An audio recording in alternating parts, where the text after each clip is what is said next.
Bueno, buenos días a los que están también por streaming. Agradecer a FUCREA que nos da la oportunidad y nos invita a participar de la jornada. Y en este caso fue con un mensaje claro, bueno, queremos que nos den un pantallazo de lo que puede ser el riego para no regantes. O sea, en este caso, a diferencia de las charlas que habitualmente hacemos con Regadores Unidos, que son charlas con un contenido más técnico y dirigidas a gente que está regando, en este caso va a ser sobre conceptos más generales, tratando de, bueno, poner el tema arriba de la mesa y poder empezar a que aquellos que no rieguen evalúen la posibilidad de incorporar la tecnología en la medida de sus posibilidades, con la mayor cantidad de herramientas posibles. Bueno, entonces empecemos por algo bien breve. Regadores Unidos es una asociación civil que tiene de productores que trabajan con tecnología bajo riego. En este momento tiene 53 empresas socias y tiene un área de riego de unas 50.000 hectáreas, con más de 850 chacras regadas. O sea, esto es importante porque la base de datos sobre la cual nosotros vamos a tratar de transmitir o comunicarles algunos datos surge del análisis de estos datos de productores. La distribución, a ver si ahí está, no sé si se ve el puntero, pero la distribución obviamente de las chacras está fuertemente concentrada en toda la zona litoral, sobre todo en el litoral sur, Río Negro, Soriano, más fuerte, pero tenemos presencia cada vez más en otros departamentos del país, entonces cada vez podemos ampliar más los resultados y extrapolarlo a otras zonas. Del punto de vista de qué cultivos se hacen, básicamente maíz y soja, que son los cultivos de verano y sobre los cuales tenemos datos. Acá podemos ver donde más o menos la mitad del área que se riega es maíz actualmente y más o menos la mitad del área es soja. Hay un área pequeña de pasturas que, bueno, con el tiempo nos gustaría que eso se amplíe. Si pensamos en los últimos años cómo ha evolucionado el área de riego de los socios de regadores, bueno, esta es la gráfica desde el año 98, en realidad Regadores Unidos empieza en 2013, reconstruimos los años anteriores con el historial de los socios y lo que vemos es que hay como 3 etapas distintas. Una primera etapa donde la verdad que el desarrollo era muy lento, muy incipiente, había algunos equipos pero muy poquito, con un crecimiento acumulado anual del 1%. Después vino una etapa intermedia entre 2012 y 2020 con un incremento acumulado anual del 4,5% y en los últimos años, acá falta el 2025, pero sigue más o menos con esa tendencia, estamos creciendo a una tasa mayor. ¿Estamos contentos con esa tasa? No. Pensamos que tiene potencial para muchísimo más. Pero bueno, esto también lo queríamos mostrar porque buena parte de los resultados que nosotros vamos a mostrar, en el que vamos a intentar hacer como un histórico y no solo hablar de promedios y poder entender cuál ha sido la variabilidad y la evolución de los rendimientos a lo largo de los últimos años, es importante entender que también esos rendimientos encierran adentro todo el costo de la curva de aprendizaje y de adaptación de los sistemas de riego. O sea, cuando uno tiene, como en este caso podemos ver, que uno pasa en 2020, que estábamos en 20.000 hectáreas, 20 y pico de mil hectáreas, y pasamos a 50, bueno, en los últimos 4 años se incorporó un 30, un 40% de área nueva, y ese incremento del área en realidad está en sistemas que todavía no están maduros. Y es algo que se ve claramente cuando uno analiza las empresas. El primer año que se riega, en general hay problemas. Segundo, pueden persistir algún problema. Recién a partir del tercero, las empresas y la gente empieza a aprender a manejar los sistemas, a manejar el agua, a manejar los cultivos bajo riego, que no es lo mismo, si bien los fundamentos son los mismos que manejarlos en secano, pero uno tiene herramientas diferentes. Entonces, en cuanto a fuentes de energía, casi todo, 97% es energía eléctrica, hay un diferencial importante en costos de regal respecto a gasoil, y si uno lo piensa en una proyección a futuro, claramente la energía y el acceso a tener energía es un aspecto clave y limitante para el desarrollo futuro de la tecnología. Fuente de agua, bueno, como pueden ver, 78%, más de 3/4 partes de los sistemas riegan en base a represas, y les diría que casi todo el crecimiento de los sistemas es en base a represas. Uruguay no tiene posibilidades de expandir fuertemente el uso de agua subterránea, eso no hay. Las tomas, salvo casos excepcionales, están bastante limitadas. Entonces, a nivel país, uno tendría que pensar que la posible expansión del riego tendría que venir de la mano de aumentar el porcentaje de represas como fuente de agua. Y por último, la simultaneidad, eso tiene que ver con el diseño. Tiene que ver con cómo uno diseña los sistemas. Y nosotros los separamos en 3 categorías. Los que son fijos, que tienen un equipo con una bomba, una tubería para abastecer a un cultivo. Los que son fijos separados, que es un equipo que está fijo en un lugar, pero que en realidad riega un cultivo en la mitad y otro cultivo en la otra mitad. O sea, puede concentrar al doble la capacidad instantánea de riego en la mitad del equipo y la otra mitad relegarla para regarla posteriormente.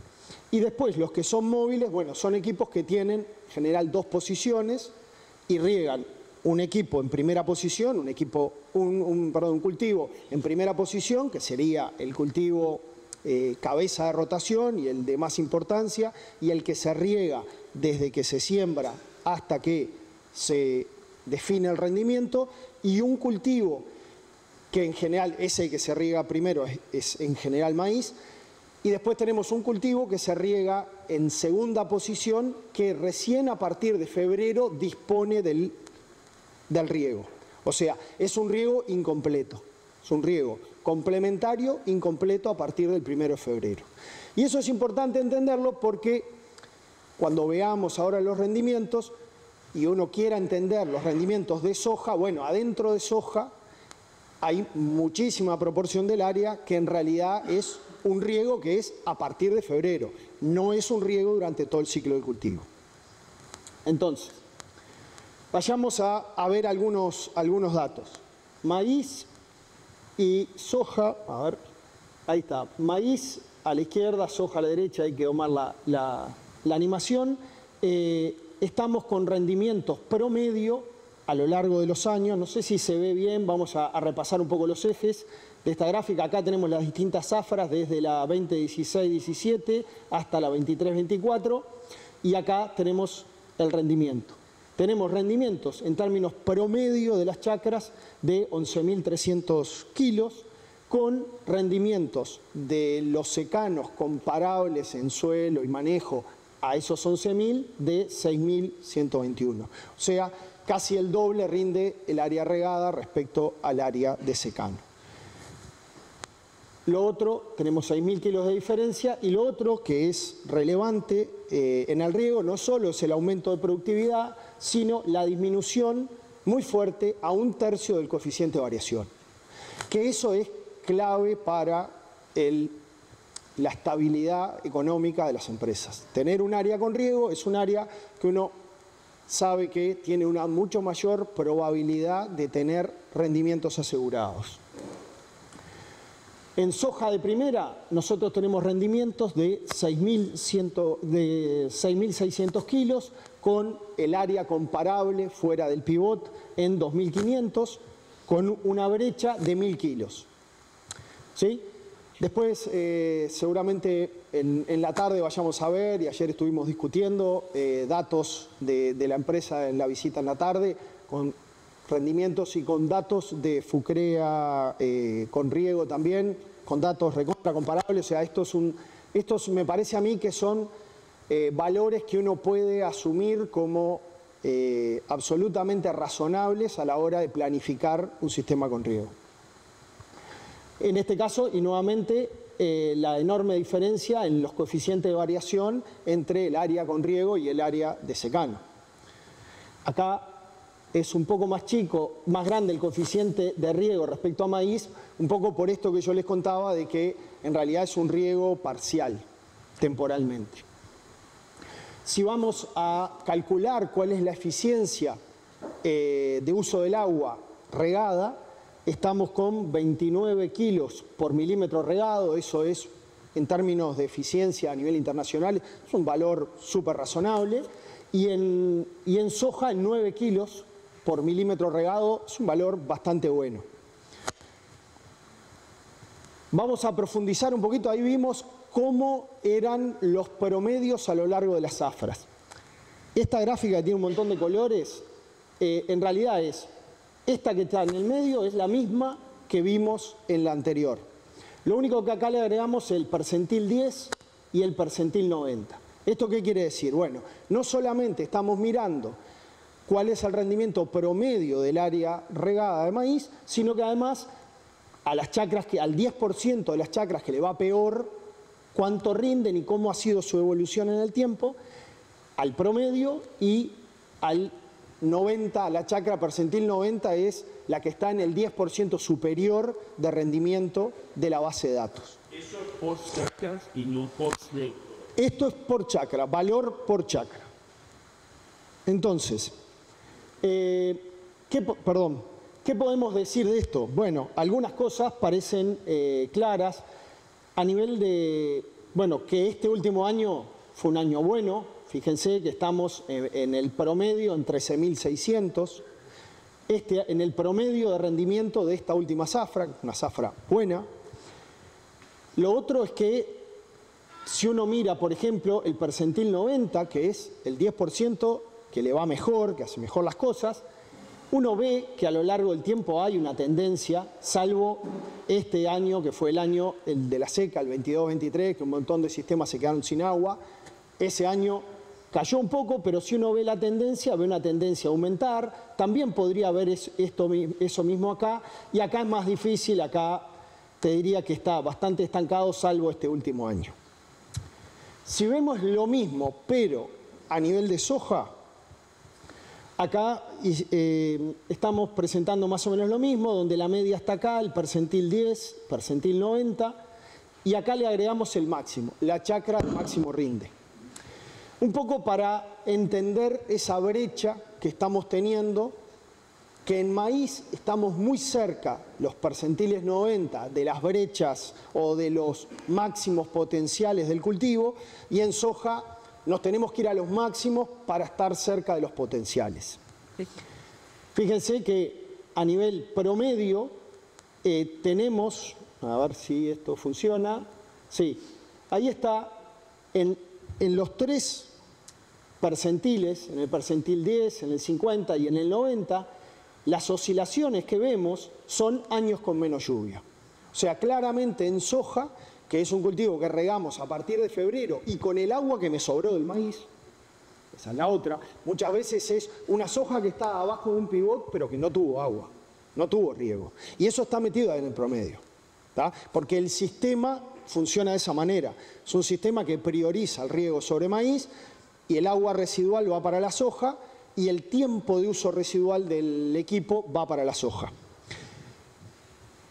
Cuando empezamos a ver estos máximos sí, son sojas que tuvieron toda el agua durante todo el ciclo para ellos. Y ahí es donde podemos ver realmente los potenciales del cultivo bajo riego. Entonces, nosotros tenemos un montón de información en regadores sobre densidades, poblaciones, uniformidad, fecha de siembra, un montón de información.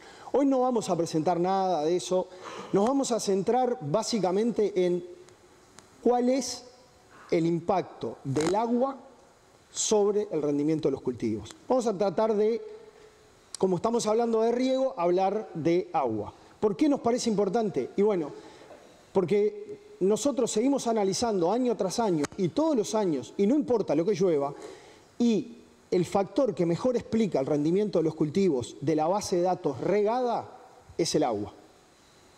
En maíz también. O sea, influye mucho más cómo y cuánto regué yo que cualquier otro factor de manejo que yo tenga. Mucho más que cuánto nitrógeno le eché, qué población usé, qué híbrido usé. Todo eso, si no tengo el agua, entonces riego es una categoría discreta, pero que no es suficiente. Dentro de riego, así como dentro de secano uno tiene distintos suelos y le llueve distinto a las chacras, bueno, dentro de riego también tengo chacras distintas, con distinta capacidad de almacenaje de agua de suelo, pero también me llueve distinto y también regué distinto. ¿Sí? El desafío en riego, y siempre decimos lo mismo, el más importante para estabilizar rendimientos altos es regar bien. Mucho más que todas las otras tecnologías o manejos acompañantes. Entonces, acá estamos viendo en dos gráficas en que esta primera es para el mes de diciembre, tenemos acá todos los rendimientos en función de la lluvia más los riegos, o sea, el agua total acumulada de las chacras. Y nosotros esto lo tratamos de usarlo para ver sobre todo lo que es, si uno mira la nube de puntos es un espanto. Dice no puedo sacar nada. Pero si uno hace un análisis de frontera y trata de ver cómo se comporta esta línea de acá arriba, bueno, uno lo que puede ver es que los rendimientos máximos tienden a aumentar en la medida en que aumenta la lluvia más riego de diciembre. O sea, el factor que explica, en ausencia de otras limitantes, los rendimientos máximos, sigue siendo cuánta agua pude yo aplicar en ese momento, en el mes de diciembre, y acá lo vemos para el mes de enero. Esto fue en enero del 25, que fue el primer año que, y lo ponemos como curiosidad, cuando el agua pasó, que hubo muchas zonas que llovió muchísimo, acá se nos empezaron a caer estos rindes. O sea, acá logramos explicar en la línea de frontera un 38% de aumento del rendimiento en función de la sumatoria de lluvias más riegos, y acá una caída del, no me acuerdo exactamente, 18% por una pérdida de radiación y anoxia a fines de enero con las lluvias excesivas en los lugares que la tuvieron. Si uno, esto es, digamos, para poder ejemplificar cómo es el modelo o el sistema de producción para pivotes móviles. Acá tenemos el pivot de primera posición con maíz que se riega, maíz de primera, que se riega hasta el 1 de febrero en que llega a madurez fisiológica. Y luego tenemos, en el segundo pivot, tenemos una soja de primera que estaría entrando en R2, previo a entrar al periodo crítico, y una soja de segunda que está en R1, poquito antes de R2. Ahora bien, si nosotros analizamos esto para maíz para el año anterior, vemos de vuelta que fue un año bueno para la mayoría de los sistemas. Vemos que de vuelta, vemos que de vuelta en la línea de frontera el 33% de la variación de los rendimientos se explican por la acumulación de lluvia más riego. O sea, para la enorme mayoría de los años, nosotros para alcanzar rendimientos altos necesitamos regar bien. Ahora vamos a pasar vimos ya soja, maíz, vamos a pasar algo a soja con este mismo esquemita y a concentrarnos en qué es lo que puede estar pasando acá. Y yo puse ahí en rojo esto, soja temprana, que al 1 de febrero está en R5, R4, R5. Bueno, acá tenemos, esto es para el año pasado porque la de este año va a ser, y aprovecho para meter el chivo, la jornada de soja bajo riego va a ser el 21 de agosto y están todos invitados. Esto fue para el año pasado y acá nosotros repartimos lo que es soja en 3 categorías. Una es una soja temprana, que es esta, que es una soja sembrada los primeros días de octubre o antes del 20 de octubre, con un grupo de madurez 4 a 5 corto, pero en general mucho es con 4, que acá lo que vemos es rendimiento para soja temprana. Acá tenemos en verde riego, el secano está en azul, la caja con la distribución de los datos que tenemos en la base de datos, y en naranja tenemos la diferencia riego-secano. En un año que llovió bastante bien, como la zafra anterior, lo que vemos es que las sojas tempranas tuvieron un promedio de 4.000 kilos, con un rinde que va arriba de los 6.000 y hasta 2.500. Estos son los que me falta agua. En el secano, 2.300 para esta tecnología. Algo que nosotros ya sabemos, sembrar temprano grupos cortos es mucho peor en secano que irnos a un grupo medio sembrado en noviembre. E incluso es peor que sembrar una soja de segunda en diciembre. En cambio, un año bueno, esta brecha que acá es grande, de 1.600 kilos entre riego y secano, en un año bueno la brecha fue de 300 kilos, 300 y pocos kilos. ¿Por qué? Y bueno, porque mi soja regada tampoco es mágica. Tuvo agua cuando ya la lluvia se la dio, ¿sí? Y la que realmente yo pude regar es esta. ¿Bien? Esto nos dice un poco lo mismo, comparando la base de datos con algunos modelos. Esto nos permite, para verlo bien rápido, nos permite ver que nosotros tenemos un potencial de riego, de rendimiento en soja, si uno la regara, de 5.300 kilos. Para esto sería necesario, en términos promedio, regar 250 milímetros. La realidad es que el alcanzable es de 4.500 y pico. La realidad es que no se aplican estos 250 milímetros, sino que en promedio 163. Y la realidad es que el rendimiento nuestro es de 3.800 kilos y el secano de 2.700. O sea, seguimos manteniendo para esa zafra una brecha de rendimiento de 1.000 kilos. En maíz, ¿cómo influye el agua? Bueno, ver alguna cosita más. Esto es para el año anterior, para maíz.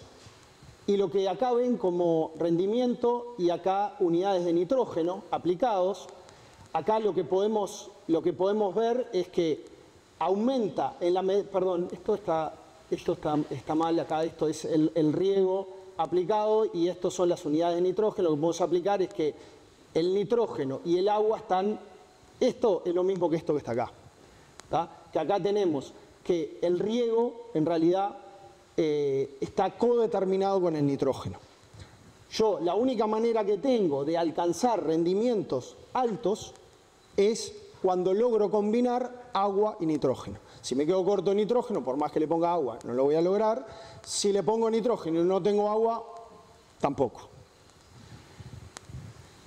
Por último, y bien simple, esto no se ve nada, pero yo les voy a ir traduciendo lo que dice acá. Esto es un árbol de regresión donde le tiramos la base de datos, y nos da, en función de las variables de clasificación y los factores que le pusimos, nos clasifica cómo se ordenan los distintos factores según su importancia del punto de corte. Y lo que nosotros vemos acá es que para el año 24-25, o sea, para esta zafra, que fue una buena zafra, que llovió bien, lo acabamos de ver, si uno quisiera explicar todos los rindes de maíz que están acá en rojo, que son entre 12 y 13.000 kilos, entre 11 y 13.000 kilos, ¿cuáles son los factores que los determinan? El primero es que las unidades totales de nitrógeno son menos de 200. El primero. Lógico, un año que llovió bien, bueno, el primer factor de corte es el nitrógeno. El segundo factor de corte es el agua. Si ahí el agua fue menos que 122, el agua total en diciembre fue menos de 122 milímetros, me voy yendo hacia la izquierda de la gráfica y hacia rendimientos menores. Y el tercer factor de corte en orden de importancia sigue siendo el agua. Cuando me voy hacia la derecha, rinde saltos, bueno, ahí tengo más nitrógeno, más de 200 unidades de nitrógeno. Tengo, en este caso, alta densidad de siembra y baja distancia entre hileras. En este caso, son los que explican el camino para llegar a estos que son el 25% de los datos, más o menos, que están entre 14,8 y 15,6 de promedio. ¿Sí? Si uno hiciera lo mismo, el árbol para soja, en este caso de la zafra pasada, porque la de este año la vamos a presentar en unos días, lo que nos encontramos es que, perdón, acá la rama izquierda no las voy a agregar porque tenemos un montón de datos, así como ustedes presentaban hoy el granizo. El año pasado los excesos hídricos en cosecha hicieron que un montón de chacras, en algunas zonas que llovió mucho, se perdían calidad, no se pudieran cosechar, etc.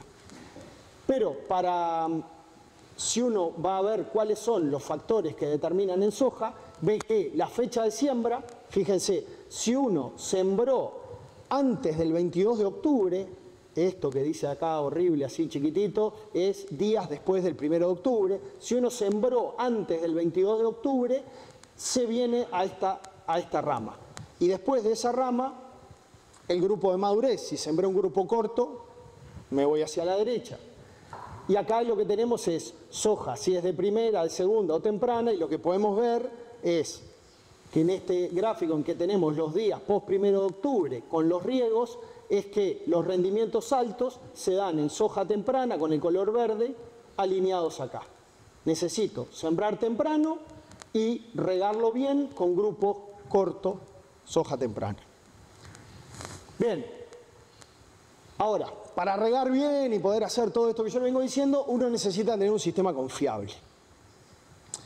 Y esto que ustedes pueden ver acá es un indicador que se llama, es un índice de satisfacción hídrica que representa la cantidad de agua que los cultivos requieren que los rieguen, que el sistema me pudo satisfacer a lo largo de una serie de 40 años. ¿Sí? Uno analiza eso en términos dinámicos. ¿Por qué? Y bueno, porque casi toda el agua viene de represas. Y el agua que viene de represas, uno tiene años que escurren 1000 milímetros y años 890, por ahí da al máximo, y años que escurren 80.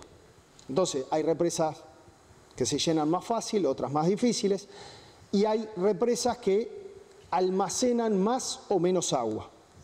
Nosotros acá lo que hicimos fue graficar el índice de satisfacción hídrica, poniendo un punto de corte en lo que se considera un buen sistema, que es 95, 92, entre 92 y 95 de satisfacción, es un sistema confiable, bueno, que me permite regar la mayoría de los milímetros necesarios en la mayoría de los años. Y no digo...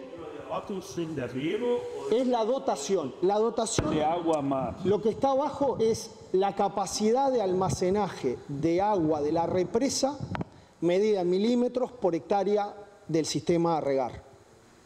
Y esto tiene un punto claro de corte, que es, si yo estoy por debajo de los 350 milímetros de agua por hectárea a regar almacenada en la represa, ya me empiezo a caer, salvo algunos casos que tienen cuencas muy grandes que me permiten recuperar mucho la represa, pero en este sector es donde yo empiezo a tener graves problemas porque no me alcanza el agua y no puedo regar. Eso es capacidad máxima de almacenaje de la represa. Sí, volumen almacenado en la represa. Y nosotros en junio hicimos una jornada de diseño de sistemas de riego e invitamos también a dos ingenieros civiles que trabajan de hacer diseños de represa, y ellos presentaron la metodología que usan y les da que más o menos el valor es ese mismo. El punto de corte anda ahí. Si uno tiene una represa de tal volumen, si quiere que la represa no le falle, bueno, como mínimo tiene que tener 350 milímetros para regar por hectárea almacenados en esa represa.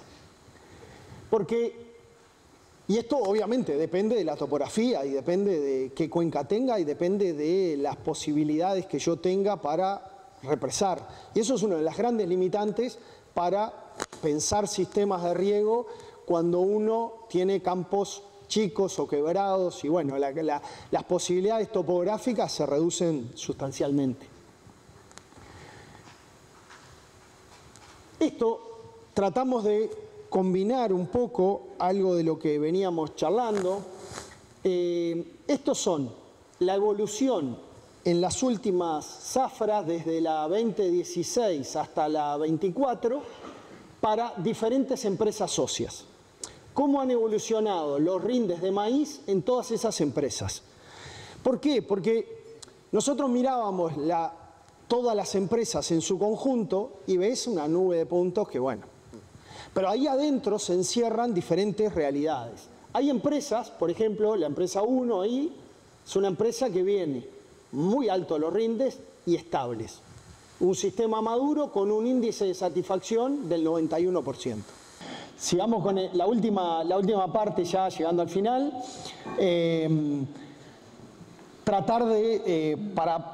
Queríamos transmitirle un poquito cuáles eran los rindes esperables, la variabilidad y cuáles eran los factores que más determinaban esos rendimientos, sobre todo el agua. En este caso, vamos a presentar algún datito de cuánto cuesta instalar el riego. Es una pregunta habitual. Bueno, nosotros acá lo que generamos fue 4 proyectos sintéticos.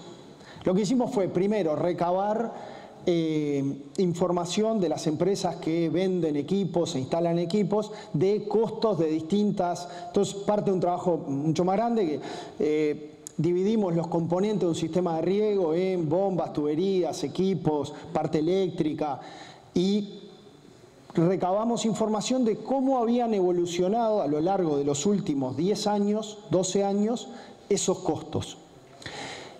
Y después lo que hicimos fue diseñar un proyecto sintético para el mismo campo. Si yo en el mismo campo, el proyecto 1 son 8 pivotes fijos de 60 hectáreas. El proyecto 2 son 4 pivotes móviles de 60 hectáreas que riegan la misma área, pero con la mitad de la capacidad de aplicación de agua y con temporalmente la necesidad de diversificar cultivos para poner periodos críticos en distintos momentos para poder llegar en febrero a regar algo que valga la pena. El proyecto 3 son 4 pivotes fijos, pero de 120 hectáreas. O sea, duplico el área y aumento un 25% el largo del equipo. ¿Sí? Y el proyecto 4 son pivotes fijos de 120 hectáreas, pero esta vez no pueden regar lo mismo en todo momento, sino que pueden regar y satisfacer la demanda de la mitad simultáneamente y después pueden regar un cultivo en segunda posición, que es en el mismo lugar, pero en la otra mitad del círculo. Y acá lo que vemos es que el proyecto 2, que son móviles con pivotes fijos, evidentemente es el más barato, en el eje de los $3.200 por hectárea. El proyecto más caro evidentemente es el de 60, es el 1, que es 8 pivotes fijos de 60 hectáreas, es el más caro. Ahí me voy a $4.500, $4.600 por hectárea. Y en el medio tenemos los dos que se diferencian poco, eso queríamos notar, el que tener un sistema como los proyectos 3 y 4, que fíjense que son, si yo tengo los pivotes fijos de 120 hectáreas o los pivotes de 120 hectáreas fijos, pero que tienen la capacidad de regar mitad y mitad, en realidad se diferencian muy poco en costos, pero la capacidad de aplicación de lámina es muy distinto entre uno y otro. Guárdense esos datos como para, a la hora de pensar en su sistema, en sus costos,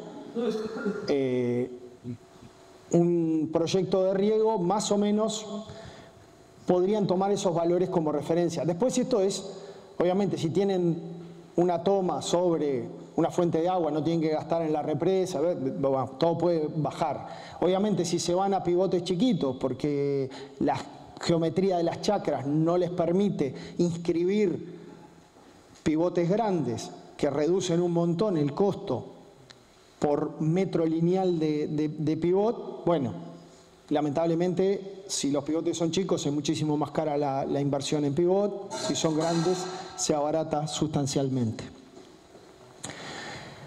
Hicimos el ejercicio de corregir esos costos en dólares corrientes a moneda constante, corrigiéndolos por inflación, y lo que vimos es que con el paso del tiempo ha ido bajando en términos de poder de compra del dólar el costo de instalar un equipo, y la otra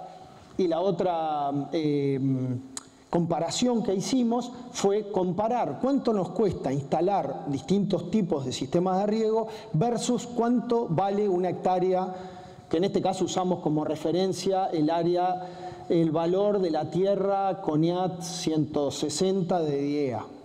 Usamos esa base de datos como una referencia de cuánto vale la tierra, y lo que podemos decir acá es que instalar un sistema de riego sobre un campo CONIAT 160 DIEA en moneda corriente cuesta y fluctúa relativamente poco a lo largo del tiempo, permite entre 0,4 y 0,5 hectáreas, entre un poquito menos y un poquito más de media hectárea es lo que me cuesta a mí instalarle un sistema de riego. O sea, si yo tengo para decidir comprar más campo o instalarle riego al campo que tengo, hoy por hoy la ecuación es instalarle riego a un campo me permite comprar más o menos media hectárea más de campo.